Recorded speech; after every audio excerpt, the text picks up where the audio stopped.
Hey, good evening, everybody. How are you? This is Freddie Ewan, two-time GM of the year of the TPF KKAL, GM of TOD, current Pantheon Cup champion. Hope everyone is doing well out there.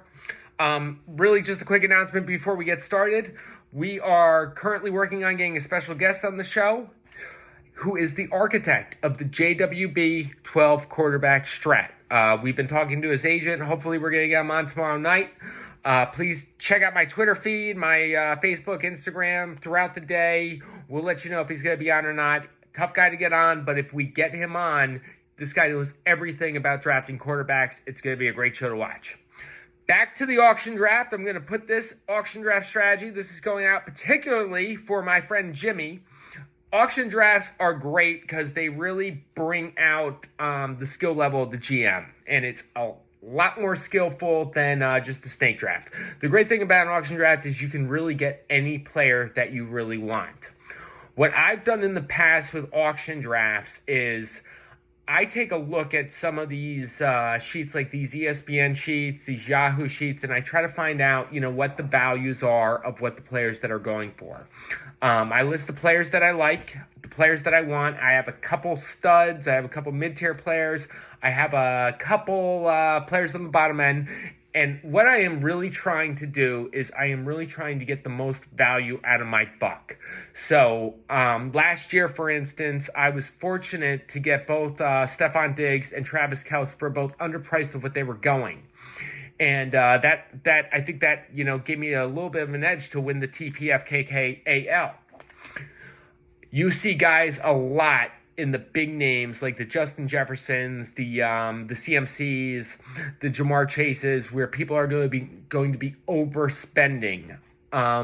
Jefferson is listed at $59. He's the number one overall pick. You're going to see Jefferson go for like $70, $75. I saw McCaffrey once go for $81 a couple years ago, which is insane. It's great that you're getting the best player or the player that you want, but this is a team game and you got to fill out your roster. One of those guys goes down and you're in big trouble. So there's really two ways to go about it. I always try to get one of the big studs, but I also do not want to pay way over for that person. There is no one player in fantasy football that you should be absolutely sold on where you're going to pay anything for him. And once that flow goes out, once the 15 guys and people are spending their money, you're really going to find a lot of value in like the 20 to 40 range. Like the players that are ranked 20 to 40, you're going to find a lot of value. I'm looking at some guys right now that are, 20 to 40 under value. Jonathan Taylor is at 35. Joe Mixon is at 28. 18 is at 26.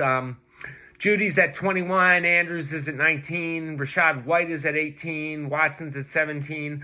If you could really find those players and you can spend less money than what their value is going for, you're really going to be able to add a lot of different players to your team. The other thing that I want to talk about, and this is, particularly for, the TPF KKL, where we're in a dynasty league, is a couple things. At the end of the draft, you really want to find players with keeper potential. And that's particularly true this year. There's a lot of rookies this year that you can pick up for $1 or $2. Zay Flowers is one of them. Dalton Kincaid is one of them. A lot of quarterbacks. Anthony Richardson you can get cheap. Bryce Young you can get cheap. Stroud I'm sure you can get for $1. I drafted Garrett Wilson last year for $1. I was stupid and traded him away and had to trade back for him this year. But Garrett Wilson is $6 for keep. Right now he's going for an average of $41. Same thing with Amon St. Brown a couple years ago. Going for an average of $40. I traded him away too. But you really want to find those guys, young guys, first year, second year players at the end of the draft, and really try to look for guys that you can keep for dynasty levels. Bijan Robinson is probably not going to be one of them. Bijan Robinson is he's the running back 3 overall, $53 ADP. I'm sure he's going to go more for that. And the guy's going to be a great dynasty player, but I don't see anyone paying, $60, $70 for it and to keep him. I think he's just going to be thrown back in the draft. Another guy that's probably going to be thrown back into the draft too is the guy the guy in Detroit, the dude on Detroit, Gibbs. Gibbs is going for an average of, got $22. I can see Gibbs actually going for somewhere there around like $30, $35.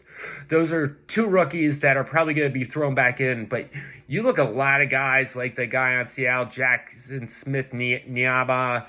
He's going to go for $2 or $3. He's going to be a great keeper. Sky Moore, even though he's in his second year, he's going to be a great keeper. Addison's a rookie. Those guys are all going to be really good keepers. Those are the guys really to look for in the later rounds that you can get for $1, $2 to keep.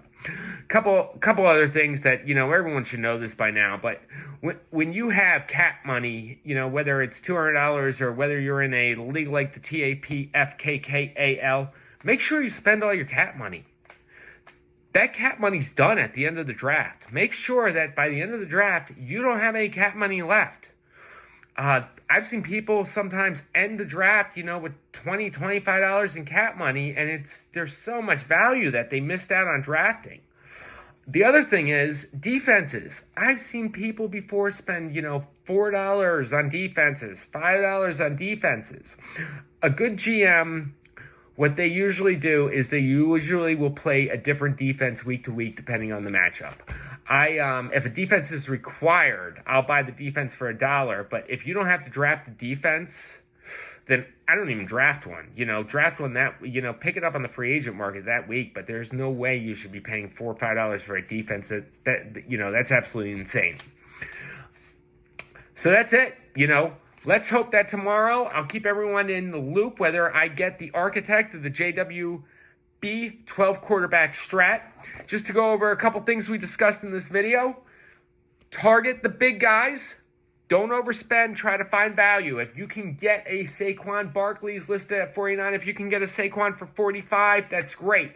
If you can get a Cooper Kupp, who's targeted at 55 right now, if you can get him for, $49, $48, that gives you another $7 to spend down the road. If you can find yourself, Travis Kelce is at 57. If you can get him for 49, you're in the red. If you're looking and, seeing that Justin Jefferson, people are paying $70, $75, let it go. No guy is worth that much. Find a sheet, whether it's on ESPN, whether it's from Yahoo, get their values, and make sure that you are not paying too much over their values. The other thing, get your rookies. Get your rookies at the end. They're going to be great keepers. Don't spend more than $1 on defenses and spend all your free agency cap room. Once again, this is Freddie Ewan, two-time GM of the Year, current Pantheon Cup champion, and fantasy football god. Everyone have a great night.